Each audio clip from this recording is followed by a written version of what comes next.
All right, Dane. Well, as we are recording this, it hasn't this mock draft, which we're about to preview, has not hit the interwebs yet. It's not available for public consumption. So I don't know. How did you sleep putting this together? Because we've been joking for 2 months about what a pain in the ass the top of this draft is. And how are you going to sleep tonight knowing that you're going to wake up to people's opinions about it? Which is worse, I guess.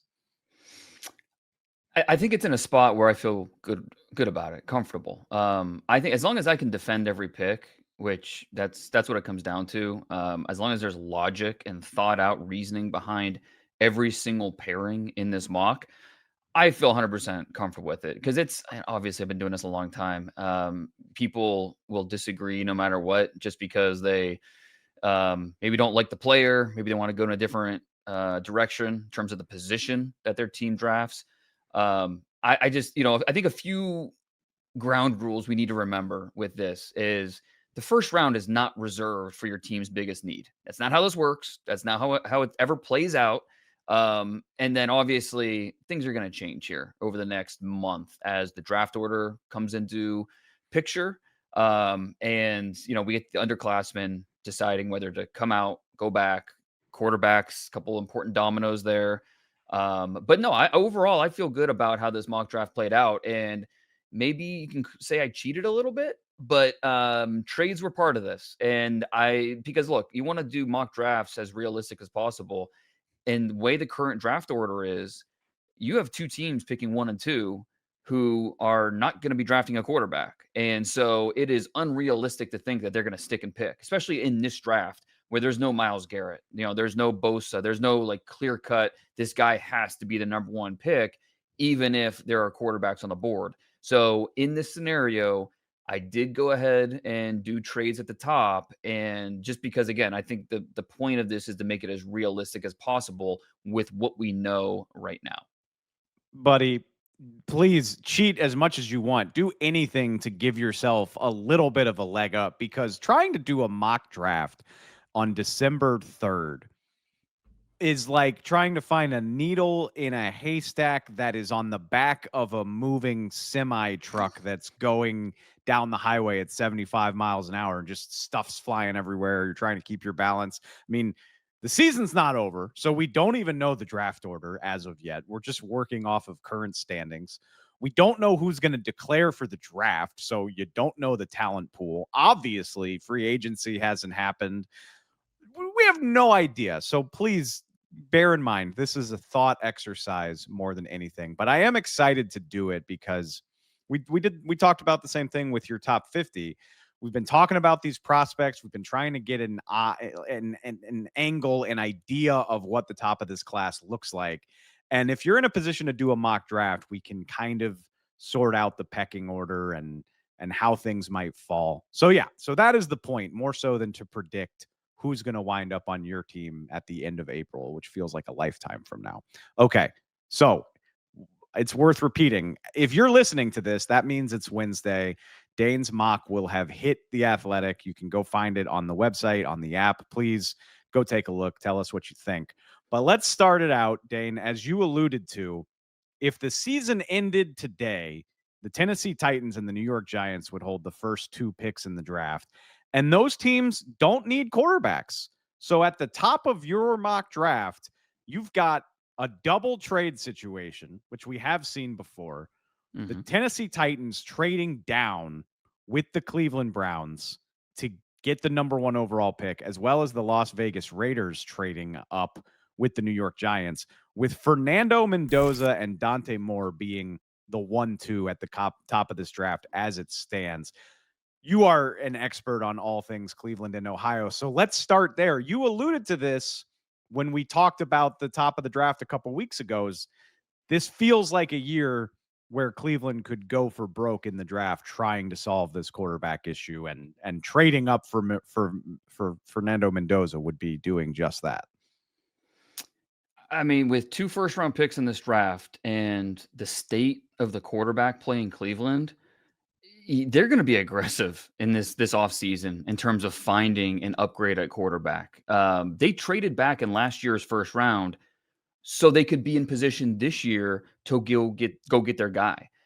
Dillon Gabriel, Shedeur Sanders, neither stop, please. Neither have done anything to make you believe that maybe we'll let this play out. Give it a chance. Not happening.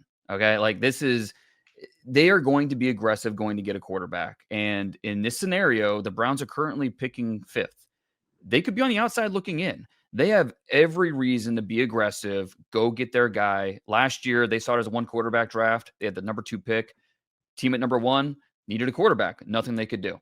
This year, they're probably not going to have the number 1 pick, but the team likely to have number 1 pick doesn't need a quarterback, so they will be willing to deal. And I did go with Fernando Mendoza because I think it's a very logical fit when you think about this coaching staff. Now, maybe this coaching staff won't be here. So again, another domino that could change things.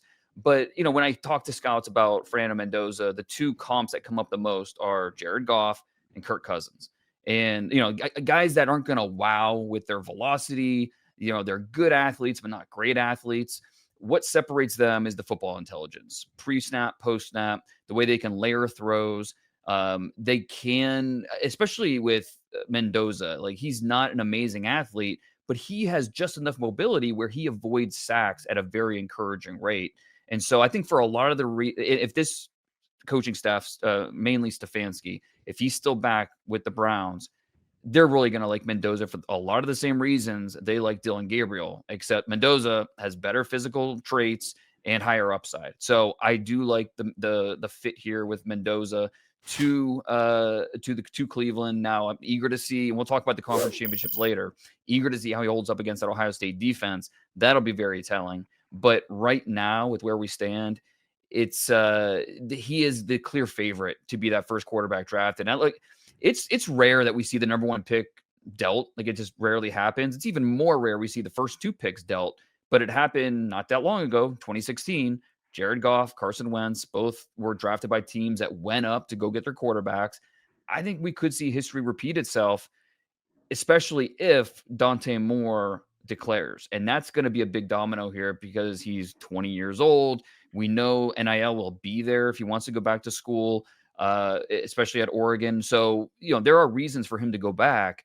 But now, especially with Will Stein, his offensive coordinator, leaving to take the head coaching job at Kentucky, that could be a needle mover for him in his decision-making process. How far Oregon goes in the playoffs, maybe that's a decision-making or something that will affect his decision-making as he decides what to do.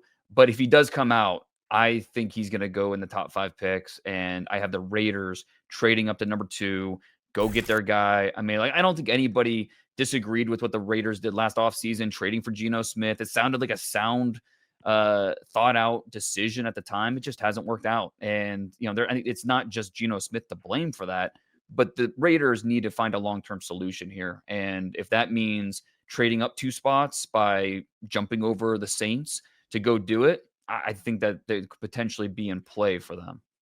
One thing I forgot to mention among the 10 million variables that make it hard to do an exercise like this is coaching and front office changes. I mean, we don't know right now who's even going to be making these calls, which I thought about that when we got to the number 2 pick. I mean, number 1 overall, if it is the Titans, and we talked about this before, I just can't imagine a world where Tennessee makes that pick, where even if you're not impressed with Cam Ward, it would be hard to imagine pulling the plug on that after 1 year when the general manager looks like it's going to be the same guy and you have so many other needs. Cleveland has the 2 first-round picks, so that makes a ton of sense. In your mock, you have Tennessee picking 5th and 26th overall. So I think if you're a Titans fan desperately trying to upgrade the talent around Cam Ward, that sounds incredibly enticing. Interesting to think about it for the Giants, where if you are a new general manager, if Joe Schoen is out in New York when all of this is over and you have the confidence that you're going to have a couple years to pull this off, trading out of that spot sounds amazing. I wonder if it's Joe Schoen, if you're a little more desperate to add a top tier talent to your roster. Now, the other component of that is just, is there a guy like that worth taking? Maybe it's Arvell Reese, but that unfortunately, or maybe fortunately for the Giants, is the one position where you probably don't need to stand in there and make a pick. So I am intrigued by the options there that are available to the Giants. And if a quarterback needy team wanted to come up, I think it makes a ton of sense. And I love where they wound up in your mock at 4 overall. Maybe Carnell Tate doesn't seem like a top 5 type of receiver, but with the talent in this class and knowing that Malik Neighbors is coming back to that Giants offense, that got me pretty excited. That's a heck of a duo for Jackson Dart to move forward with, if that's the way it played out. Well, and I struggled with the Giants more than probably any other team when they were picking at 2. If they're not taking Arvell Reese, who I've been saying for a long time is the best player in this draft, if they're not going Arvell Reese, which I agree with you, I don't think they would. Who else are they taking at 2? It's probably either receiver or maybe the top tackle on their board, Spencer Fano, possibly. We'll see what they do at right tackle in the offseason. So it's the Giants are in a weird place where there's not a clear-cut corner or offensive tackle where it's a no-brainer, stick and pick at 2. So they're a little bit tough where moving back to 4, you're not moving back very far, but it's a little more tenable to take a Carnell Tate at that point where, and again, we've talked about this all season. The top 10 of this draft is just not very top heavy. It's not, the difference between pick at 5 and 25 is not, the gap isn't as big as it has been in past years, in most years. So in this draft, I think we're going to hear the words trade back from every single fan base. Every single fan base is going to, we'll just trade back, trade back. Nobody is going to want to trade up except for maybe 1 or 2 of these teams who are looking after the quarterback. So I think if the Giants have a chance to move back 2 spots, still get probably the player they would have taken at 2, I think that'd be a no-brainer situation for them. Pick up another pick in the process. But yeah, I think this is going to be one of those drafts where quarterbacks are going to go early if Mendoza comes out, if Dante Moore comes out, and then after that, it's going to be an unpredictable top 10 for a lot of reasons. I think there's, for example, Caleb Downs, Jeremiyah Love, you can make the argument are 2 of the 3 best players in this draft, just full stop, 2 of the 3 best prospects. But running backs and safeties don't go top 5 in most years, and for a lot of teams. And so the situation for each one of these teams has to play out where they're going to feel comfortable taking that position this early. In this draft, neither of those 2 players went in the top 9, which, a small part of me died because I hate dropping those guys because they're such good players, but when you look at the Commanders at 6, I would love to give Jeremiyah Love to the Commanders at 6. Can they, with so many needs on defense, and could they really do that? I mean, I think Jeremiyah Love is worth it. I think if you come away from this draft with the most explosive player, sign me up. Put him in the same backfield as Jaden Daniels. I mean, that's something I can sell to ownership and my fan base. Now, would they do it? I'm not as sold. I think there's a better chance they would go with a defensive player. A lot of these teams, the Jets, the Cardinals, like they have so many other needs in other spots that it's hard to make the argument to go with a running back or a safety that early. But again, these are 2 of the 3 best players in the entire draft. And it wouldn't surprise me if they went 4th or if they maybe fell out of the top 10, top 12. Based on everything we've said, your top 10 kind of follows the logic. Obviously, quarterbacks are going to go high.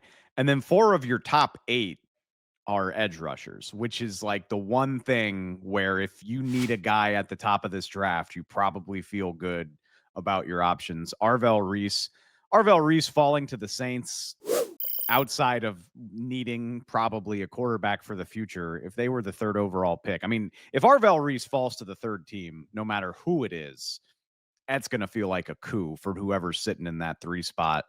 Keldric Faulk going 5. In this case, it would be to the Tennessee Titans. Rueben Bain going to the Commanders. And David Bailey climbing up into the top 10 after the season that he's had at Texas Tech. That does feel like, for all we've said about the premium positions lacking those sorts of players, I don't feel that way about edge rusher. And I'm not trying to compare them to other years or say they're on par with Myles Garrett or Aiden Hutchinson or some of those guys that have been at the top of other drafts. But if you root for a bad team and need defense, you're going to have a chance to get some quality edge rushers, it looks like. Guys with promise, Keldric Faulk, he's not had maybe the season a lot of us expected him to have. He's 6'6", 270. And the way that he was used, I mean, he's a 4-eye, lined up inside the tackle quite a bit. Like, he wasn't asked to just be strictly a line up on the edge, go get the quarterback type of guy. He's one of the youngest players in the draft. It's very similar to Mykel Williams in last year's class, and Mykel went, I think, 11th. And so Keldric Faulk is going to be somewhere in that top 10 conversation. Rueben Bain, we've talked about how he's not universally loved just because he has got a little bit of a unique body type, shorter arms.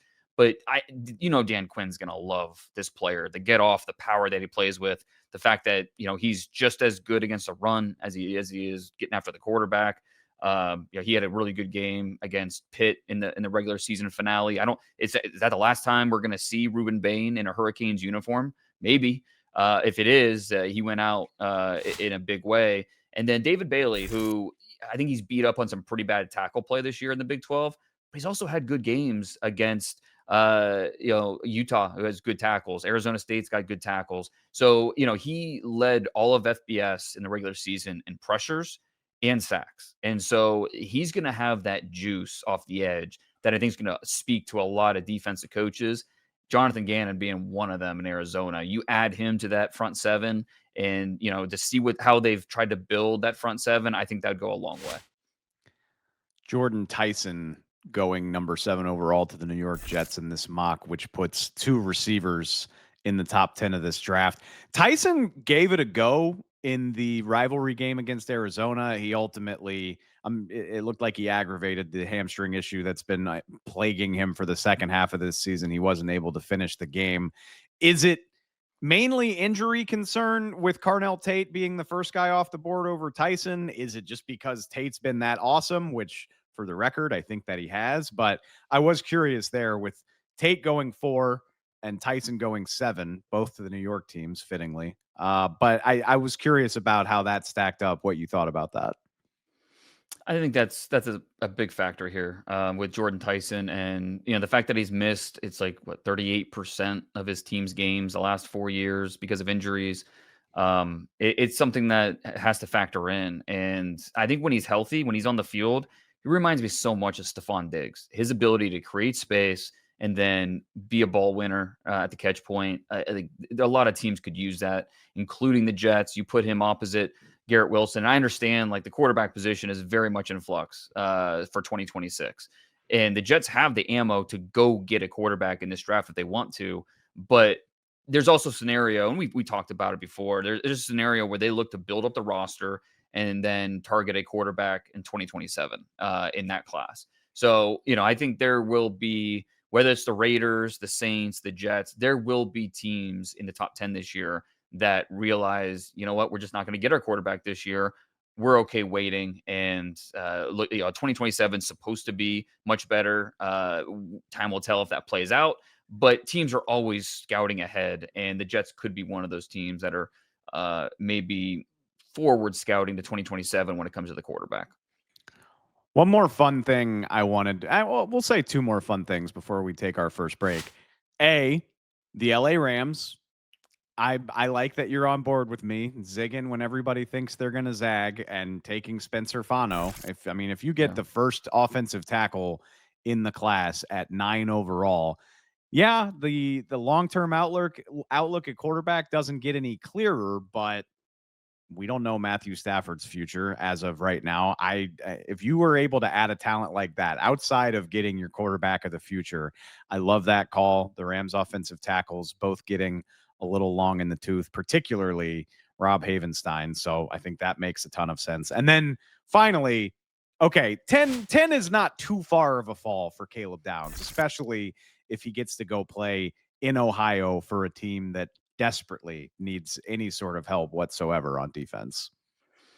With the Rams, I will say I was pretty impressed with Warren McClendon filling in at right tackle. And that's fair. Now, again, he's played well over the course of 3 or 4 games this year. That's against the fair. Panthers, and so I think the competition has helped. If he finishes in a strong way, then maybe the Rams aren't looking at a right tackle in the draft. But with what we know right now, Yeah, I think Fano makes a ton of sense for the Rams. And then, yeah, I think really 10 and 11. Caleb Downs to the Bengals, and then Jeremiyah Love to the Vikings. Again, these are two of the best players in the entire draft. Just we're talking position value as the reasons why they could still be available here. Teams in front of them not wanting to invest top 10 capital or top 8 capital into those positions. I don't agree with it with these two players, but it's at least a realistic scenario. And with Caleb Downs, like the Bengals, they're one of those teams that I think could look at a safety and be like, safety in the top 10.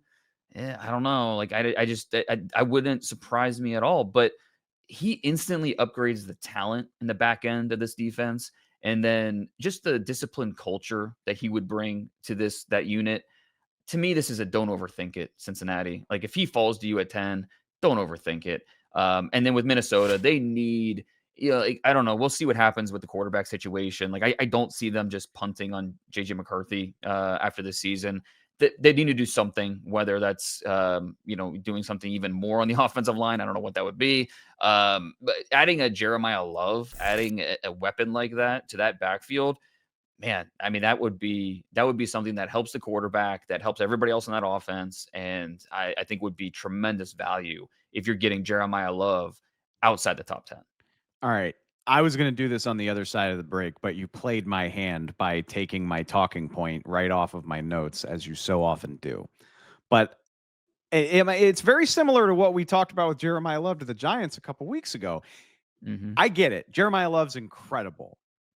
It can be hard to justify what most people view as a luxury pick when you have such other big problems. And let's just be brutal with it. JJ McCarthy has struggled enough that I think it's at least a fair question. And I hear you. Like, you don't have to cut him or send him out of town. You drafted him. He's on your team for 2 more years at the minimum. Not saying you have to do anything rash, but if you're picking 11th, and spoiler alert, Ty Simpson also goes in your first round at 14 overall to the Pittsburgh Steelers, which that makes a ton of sense. If you're the Vikings and you have a shot at a Ty Simpson, A, I think that's really interesting. And B, if you're not interested in drafting him, what else have you done at quarterback? Let's take it back to the Raiders trading up for Dante Moore. If they were to do that, does Geno Smith become available in a trade? And is that something a team like the Minnesota Vikings should be interested in? Could getting Mac Jones out of San Francisco be something that you try to do? It's hard for me to believe, even if you don't want to give up on JJ McCarthy, it's hard for me to believe that you could pass up on a guy like Ty Simpson unless you have done something else during the pre-draft process to cover yourself. That's all I would say. And I mean, based off of how JJ McCarthy has played, it's absolutely fair to just bring up the conversation about what are the Vikings going to do in the offseason to be better at quarterback in 2026. It can't be as simple as, well, we'll stand pat and hope that the quarterback gets better. But I don't think it's as rash as we're moving on from McCarthy. And it's just, there's so few options. I mean, are you really going to trade probably a 3rd round pick to go get Mac Jones? Like Geno is, if I'm the Raiders, I'm not trading Geno because Dante Moore is 20 years old and I'd love to have a veteran ready to go from day one. And then you mix Dante Moore in when he's ready to go. So I don't know that there's a clear cut answer with for them to do. That's why I think Jeremiyah Love, he helps your quarterback. He helps everybody else on that offense by both with what he does catching the football at the backfield and then what he does obviously as a runner. So I think that would be part of my answer to help the quarterback is adding a dynamic weapon like that. You are leaving the draft with the most explosive playmaker in this draft class, a guy who has higher draft grades than Ashton Genty did last year, and he went 5th overall. So I think with Love, we can talk about obviously the positional value and all that, especially for this team. I think that they're in a tough place at the quarterback position. And so Love to me would be part of my answer to hopefully the picture looking a little bit more clear next year. I hear you. And it's not a knock on Love. I think we haven't played the conference title games, but I think I would vote for Jeremiyah Love for Heisman if I had a vote, which to be clear, don't yell at me. I don't even have one. So don't worry about it. But I love Jeremiyah Love. Pardon the pun. We did this thing with the Vikings having the best supporting cast in football this year. And I know the offensive line was banged up for a lot of the year, but they've had enough that we should have seen more from the quarterback position. And I'll say this. It can't be what it was this year, where you're basically handing the reins to JJ McCarthy and there's not a ton in the way of competition for him in training camp. Like, you got to do something to foster that. And yeah, I mean, that's a good point about Geno potentially being a mentor for a young quarterback. So maybe he's not available.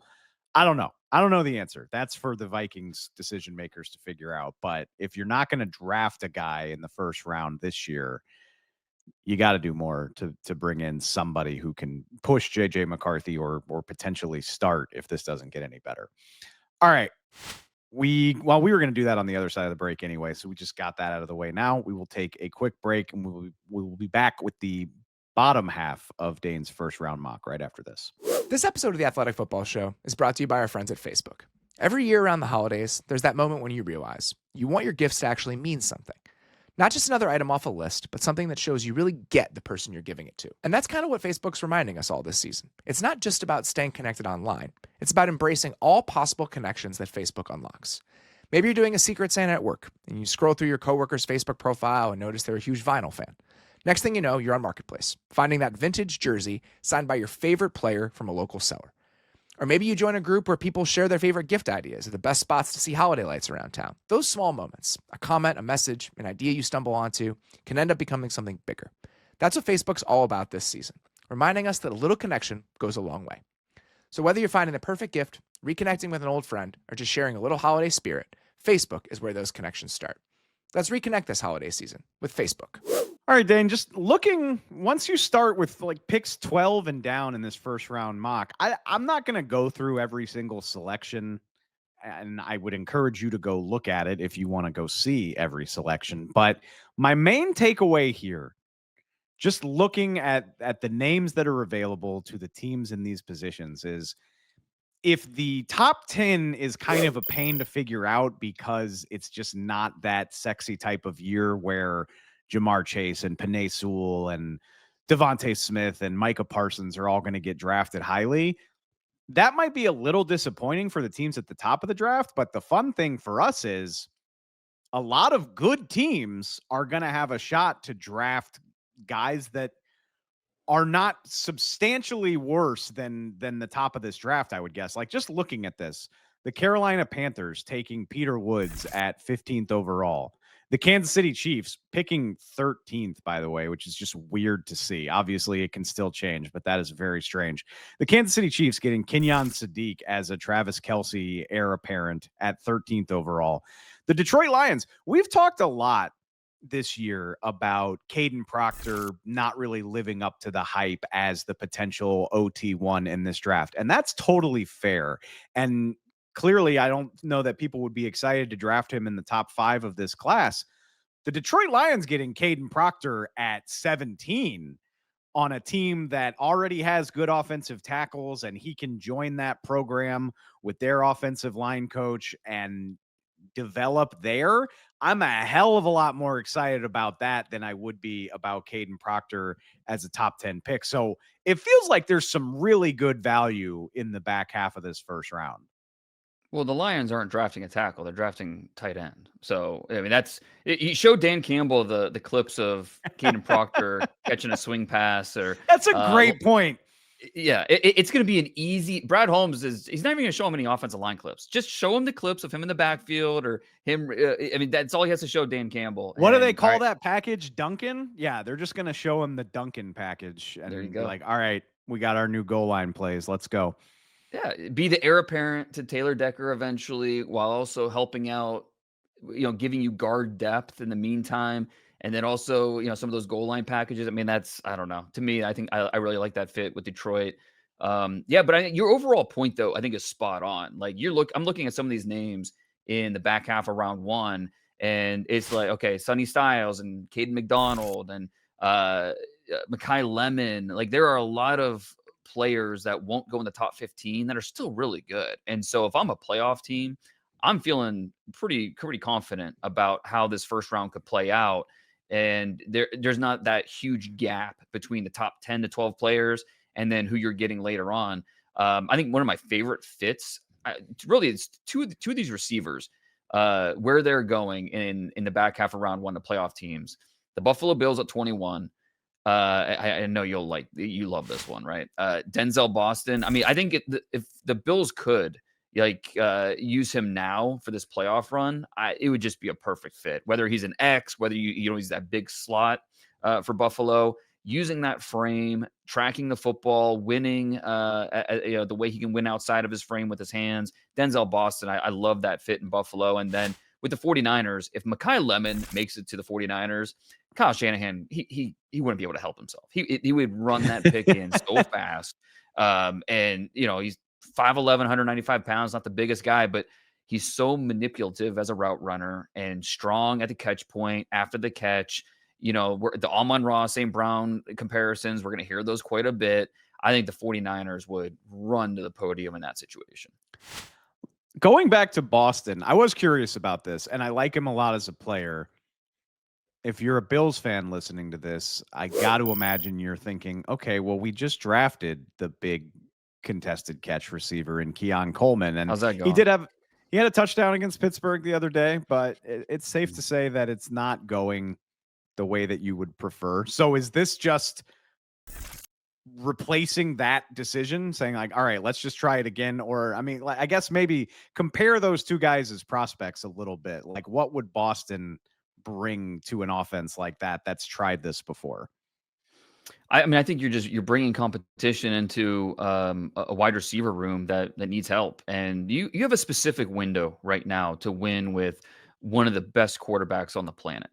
Maximize it. Do everything you can to put the best offensive product out there. Maybe that's drafting an offensive tackle here and making sure you have depth at those positions that have been banged up this season. There's a lot of different ways they could do it, but adding in Denzel Boston, who, even though he is the size of a prototypical X, he could be your big slot. I mean, you can move him around a little bit and, I think be creative with how you're going to have him impact this offense. So to me, I mean, whether they're ready to move on from Keon Coleman or not, I think Denzel Boston is still a fit with what they want to be and how they can really maximize this window with this quarterback.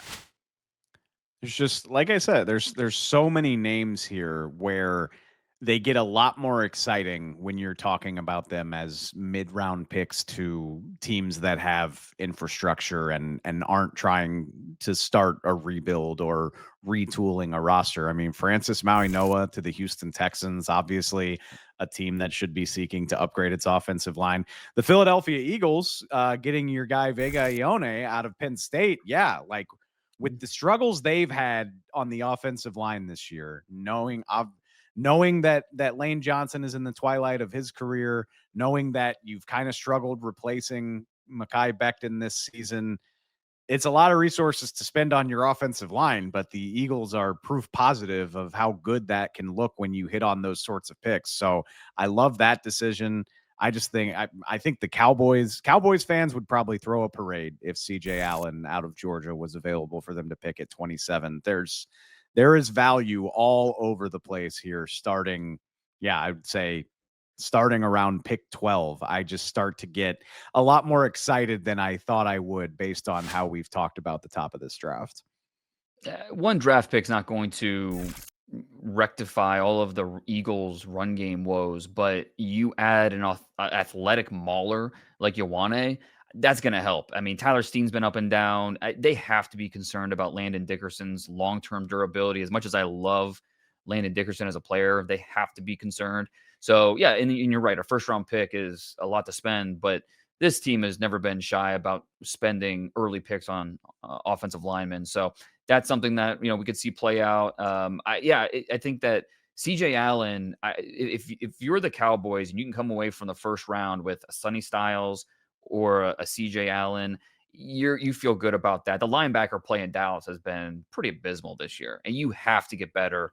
With 2 first-round picks, you have a chance. I mean, there's a very high chance they go defense with both picks. And so whether that's corner and linebacker or edge rusher and linebacker. I think the common theme, I think, will be linebacker if one of those guys is available to them. Casey Concepcion to the Titans. So part of that trade back from 1 is getting Cleveland's pick at 26, which originally belonged to the Jaguars. And to get a guy like Concepcion, so the Titans they could go receiver at 5. And, Carnell Tate was off the board in this scenario. They could go Jordyn Tyson, but they wait, take the edge rusher at 5, get the receiver here at 26.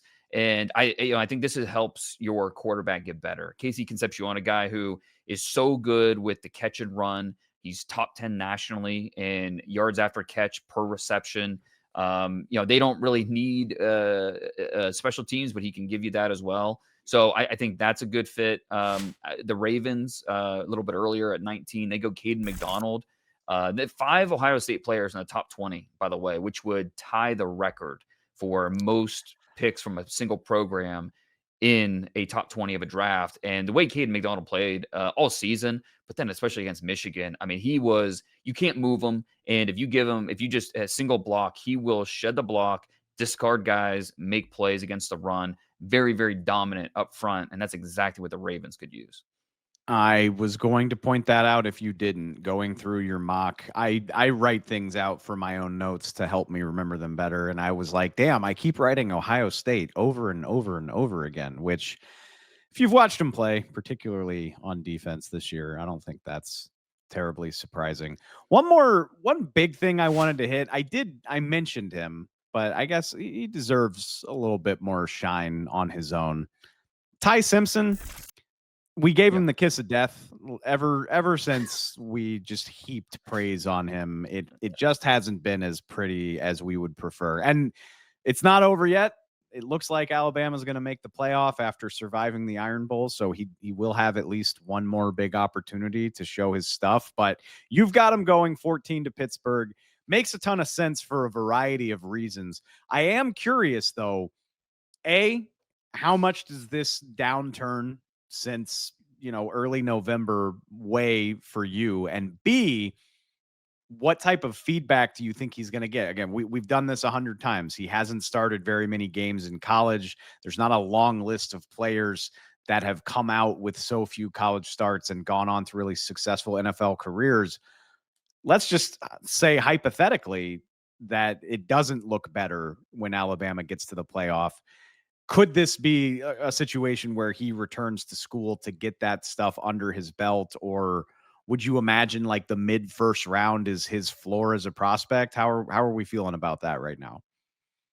I think it's fair to call him a wild card because he's, we've laid it out before. He graduated from college before he ever threw a touchdown pass. He's 23, or he turns 23 years old this month. He's just it's a very unique case. And so I really thought the Iron Bowl and how it played out against Auburn would give us an indication maybe of, all right, he's going to go back, or, okay, he's ready to go pro. And it was really a mixed bag. I mean, I think if you just watch the 3 touchdown passes that he had, especially that first one where he's falling backwards and that beautiful touch pass in the back of the end zone. I mean, you watch, and then the third touchdown, which was on 4th down late in the game to kind of seal it. You watch those 3 touchdowns and you're like, all right, sign me up for Ty Simpson. But then you watch the body of work throughout the game and it's like, okay, well, and part of that was the pass rush. He had a tough time negotiating that. But Ty Simpson will have a big decision, just like Dante Moore after this year. And the way the SEC title game plays out, the way the playoff plays out, I'm sure that'll go a long way to help determine what he does. But, if you were the Steelers, this might be best case scenario because once again, they're going to find themselves at a quarterback crossroads in the offseason with, okay, what is our best option here? Is it trying to go, the free agency route again, the veteran route? Or do we go the Kenny Pickett route where we have a pick somewhere in that mid first? And, this is where Mac Jones went. And like I said, Kenny Pickett, Bo Nix, guys that have obvious warts, but you could probably still win with them in the right situation. And so I think Ty Simpson could fall in that category as well. And so if you're the Steelers picking somewhere in that mid first, Simpson falling to you might be best case scenario. It's a weird spot to be as an LSU grad to now be very invested in the success of the Alabama quarterback. And I find myself, I am not selling my stock, by the way. I still love the guy. I'm curious to see how this plays out, and maybe it wouldn't be a bad idea for him to return to school and have a shot to be the slam dunk, like no question about it, contender for number one overall pick. Or maybe there's enough here that it's worth going now. Kudos to you for my apologies for forgetting Alabama is going to play Georgia. So he's actually going to get at least 2 more opportunities to show his stuff. Go figure, with all the upheaval in the SEC this year and all the out of nowhere success stories like Texas A&M and Ole Miss. Of course, we get Alabama, Georgia one more time for the SEC championship. So big opportunities for Ty Simpson to show exactly what his ceiling might look like as a prospect, if he does in fact come out this year. All right, Dane, just a handful more very big games before we get the college playoff format announced on Sunday. Where else do you start? It's weird though, man. Like, for us as draft evaluators, is this not a perfect situation? Number 1, Ohio State. Number 2, Indiana. Saturday night, Fernando Mendoza going against the Ohio State defense. But as a college football fan, it is kind of weird to just be like, yeah, but what are the stakes here? Like, what comes out of this? Because I don't believe that either one of these teams is even going to fall out of the top 4. Like, I think Indiana and Ohio State are both going to get buys in the playoffs. So we're playing for maybe the Heisman Trophy for Fernando Mendoza, chance to stay unbeaten. And don't get me wrong, it would be great for Ohio State to continue this repeat bid without a loss on their resume. But in terms of actual stakes, it feels a little bit lacking. But hey, for those of us that care about this from the NFL draft prism, watching Mendoza go against this defense, I mean, that's worth the price of admission alone, honestly. There are so many NFL draft storylines in this one. I mean, so many guys worth watching. What did we talk about last week would be the key for Michigan to upset Ohio State? It was the pass rush from Derek Moore, Jayshon Barham. They combined for 0 pressures. And so, testament to Ohio State's offensive line, give them credit. I think it's going to be similar in this game where Indiana has to put pressure on the quarterback. Julian's saying he's going to find success through the air if you give him even a little bit of time. So can Indiana get pressure? And I think that on offense, I think when we think about the Indiana offense, we immediately think of Fernando Mendoza, and obviously good reason for that. But there's only one Big Ten team that ranks top 10 nationally in rushing. That's the Hoosiers. Roman Hemby, borderline draft pick, Keelan Black. Michigan was able to find some success against the Buckeyes on the ground, especially early in that game. Really, not in the second half at all, but early in that game, they did find some success.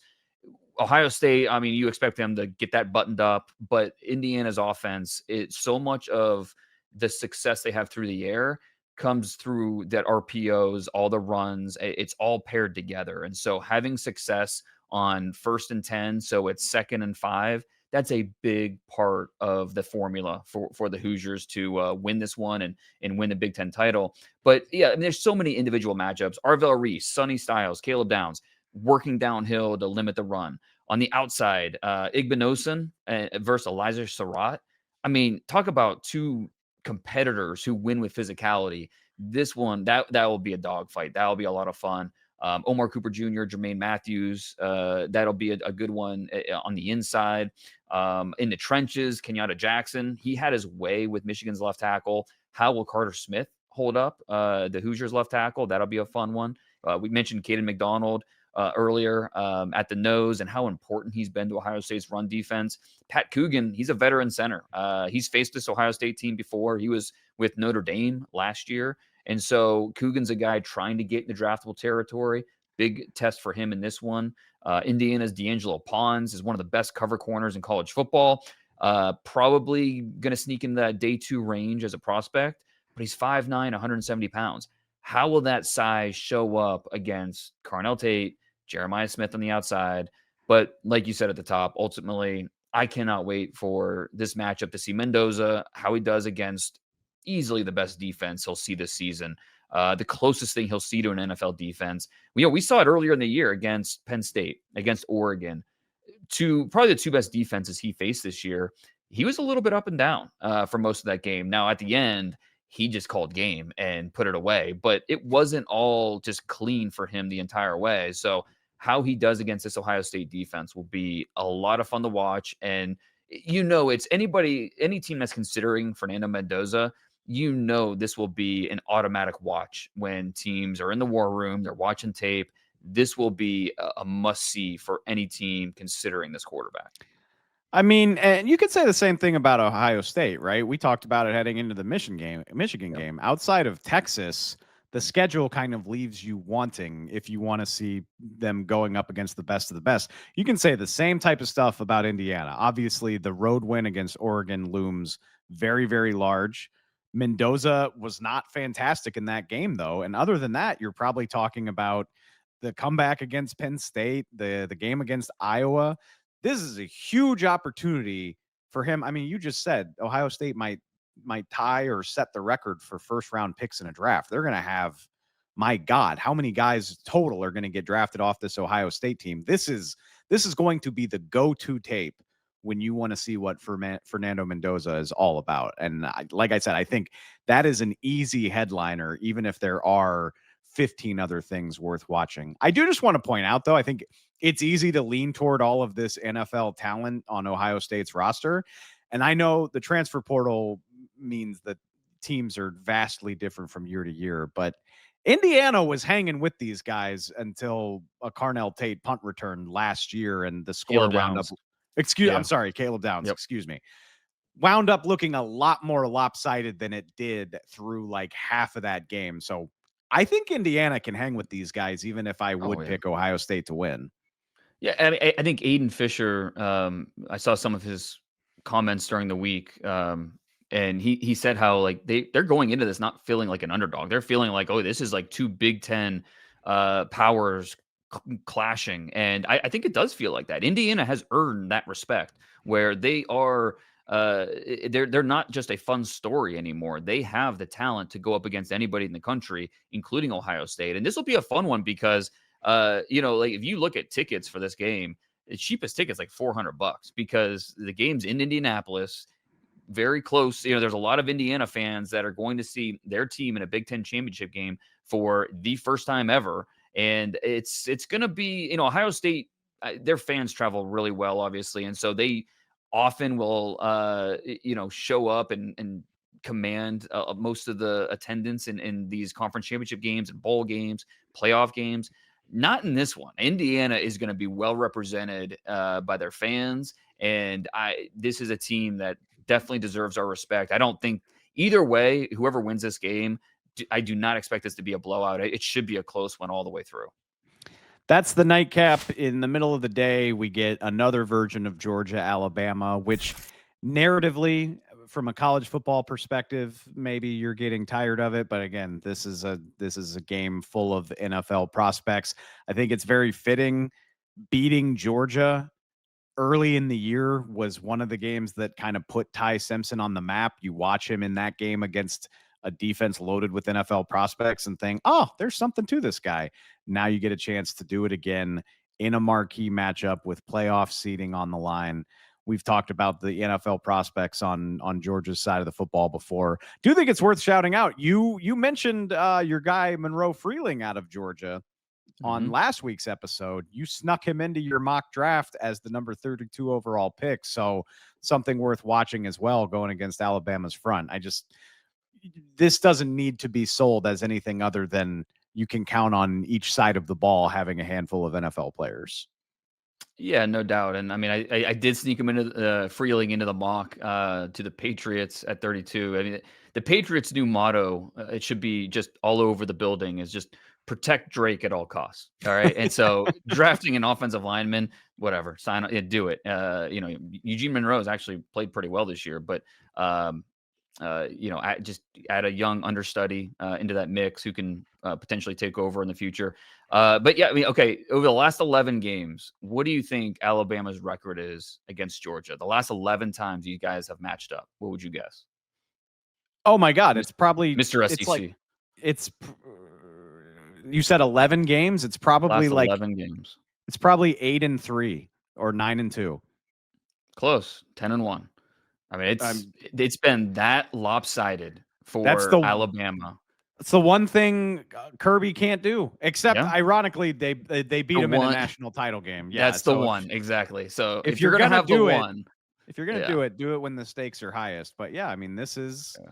the matchup that Kirby Smart can't quite get a handle on. And And this one's important because if Georgia loses this game, maybe they probably don't have a first round bye. And like I think you're absolutely right. Ohio State, Indiana, the loser of that game is still going to get a bye. So it doesn't feel like you are, obviously you want to win the Big Ten championship, but it doesn't feel like that much of uh, it's not much of a penalty to lose that game. Whereas with this one, if you're Georgia and you lose, you could lose that first round bye and you have to play in the first round. And, it does feel a little bit more of a penalty where you have to play an extra game on your, hopeful journey to the championship game. And obviously, if Alabama were to lose, they're definitely not getting a first round bye. So yeah, the stakes do feel a little bit higher for this one, the latest edition of Tide Dogs. Anything else strike your fancy from Championship Saturday? Obviously, Texas Tech is playing BYU in the morning game. Yeah. We've talked plenty about the hosses on the Red Raiders roster. I think, for right or for wrong, and I'm willing to have my mind changed, but I just know the Red Raiders handled BYU like 2 weeks ago. Like it wasn't that long ago that we played this matchup. Am I not giving this enough credit? No, I mean, obviously, like you said, we saw it play out on the field. I mean, this is another opportunity to watch David Bailey, Romello Heights, that defensive line. Jacob Rodriguez at linebacker. For BYU, the guy that I'm most interested in is the running back, LJ Martin. And Texas Tech just shut him down in the first. I think he had like 35 to LJ Martin. He's been a really good back this year. It just didn't happen against the Red Raiders. The chance to maybe get some payback, that's BYU's best chance to Texas Tech. Not sure it's going to happen, but Martin's probably one of the few prospects on BYU that I think is worth getting excited about. I'm going to do my favorite thing in the world and put you on the spot because you are the draft guru. What should I be watching if I want to tune into Duke, Virginia, or at least have it on another quad box during the Ohio State, Indiana game? So I mean, two players for Duke who I really like as prospects. Chandler Rivers, the corner. And the common theme with both these guys is they're very much undersized. Chandler Rivers is 5'9", 185 pounds. But he is really competitive. He's sticky in coverage. Think like a Meek Robertson, like that style of corner who, I love a Meek he's Robertson. undersized. And there's no way around that. But exactly, a guy that you really appreciate as a player because of the way he plays. Yeah, size of the fight in the dog, not the size of the dog in the fight, Of course. And Rivers is one of those guys where you're going to D'Angelo Pons for Indiana, another one of those guys where he's not going to hit the thresholds that a lot of teams have at corner, but the way he plays, the competitive fire, the tape, it's all just check marks in the right boxes. So Rivers is a good player. And then on the offensive line at tackle, Brian Parker, who, again, undersized. He's not going to be a tackle in the NFL, probably a center only. But if he declares, I think he has a chance to be one of the first first centers drafted. A guy that doesn't have the position flex as like Graham Barton did coming out of Duke. But I think that you feel good about him having starter potential at the center position in a center class that doesn't really get you too excited. Always something to watch, and there will be plenty of it on a loaded Championship Saturday. We will be back next week to recap it, talk over those games, look at the college football playoff bracket, see what's ahead for whichever prospects are still playing when all of this shakes out. Until then, we really appreciate it. Make sure you go check out Dane's mock draft, please, over at theathletic.com, and we will chat with y'all real soon. Thanks for watching. Follow The Athletic Football Show wherever you get your podcasts, and don't forget to subscribe on YouTube.